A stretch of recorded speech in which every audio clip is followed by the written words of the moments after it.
एक कदीम शहर के किनारे एक सफेद दाढ़ी वाला बूढ़ा आदमी रहता था। इसकी आंखों में तजर्बे की चमक और बातों में वक्त की गहराई थी। लोग कहते थे कि वो इंसानों को परखने की अजीब सलाहियत रखता है। एक दिन उसने फैसला किया कि वो अमीरी और गरीबी को करीब से देखेगा, ताकि ये समझे कि असल खुशी कहाँ होती है। पहला हिस्सा। अमीर आदमी बूढ़ा आदमी सबसे पहले शहर के सबसे बड़े महल नुमा घर में गया। ये घर एक अमीर ताजिर का था। दरवाजे पर सोने की नक्श नुगार, बाग में फव्वारे और हर तरफ नौकरों की कतार थी।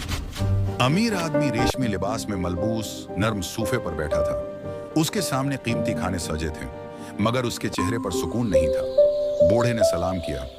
अमीर ने बगैर मुस्कुराए जवाब दिया। बूढ़े ने पूछा, बेटा, तुम्हारे पास सब कुछ है, फिर भी तुम उदास क्यों हो? अमीर आदमी ने आह भरी, मेरे पास दौलत है, मगर नींद नहीं। हर वक्त खौफ रहता है कि कहीं दौलत कम ना हो जाए, दुश्मन बढ़ ना जाए, दोस्त भी सिर्फ फायदे के लिए आते हैं। बूढ़े ने कहा, क्या तुमने कभी किसी की मदद की है बगैर किसी फायदे के? अमीर खामोश हो गया। रात को बूढ़े ने देखा कि अमीर आदमी तन्हा अपने कमरे में बैठा हिसाब किताब कर रहा था। उसकी आंखों में लालच और खौफ दोनों थे। महल में सब कुछ था सिवाय दिल के सुकून के। अगली सुबह बूढ़ा वहां से रवाना हो गया, मगर उसके दिल में एक बोझ था। दूसरा हिस्सा। गरीब आदमी अब बूढ़ा शहर के बाहर एक छोटी सी झोंपड़ी में गया। वहां एक गरीब मजदूर अपनी बीवी और बच्चों के साथ रहता था। झोंपड़ी कच्ची थी, मगर साफ सुथरी थी। गरीब आदमी ने बूढ़े को देखकर फौरन मुस्कुराकर कहा, बाबा जी, अंदर आइए, हमारे पास ज्यादा नहीं, मगर दिल बड़ा है। उसने खशक रोटी और थोड़ा सा सालन रखा। बूढ़े ने देखा कि सब मिलकर हंस रहे थे।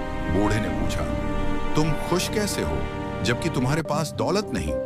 गरीब आदमी मुस्कुराकर बोला, मेरे पास मेहनत है, इज्जत है और मेरे बच्चे हंसते हैं। रात को सुकून से सोता हूँ, किसी का हक नहीं मारता। रात को बूढ़ा वहीं ठहरा। उसने देखा कि गरीब आदमी थका हुआ था, मगर मुतमईन नींद सो रहा था। सुबह गरीब आदमी काम पर जाने लगा तो बूढ़े ने पूछा, अगर तुम अमीर बन जाओ तो क्या करोगे? उसने जवाब दिया, इतना कमा लूंगा कि किसी भूखे को भूखा ना सोने दूं। ये सुनकर बूढ़े